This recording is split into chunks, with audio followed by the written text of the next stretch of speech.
लवीना राज को दिया जा रहा है best anchor and reporter of the year. Lavina Raj से देवी और सचिवों को लवीना राज का जोरदार तालियों से स्वागत करें।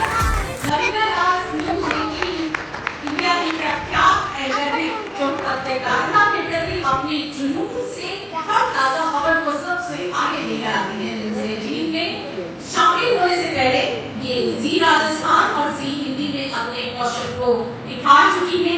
टीम इंडिया में इन्होंने 2024 के लोकसभा चुनावों और 25 के दिल्ली विधानसभा चुनावों को कवर करके अपनी एक अमिट छाप सी छोड़ दी है।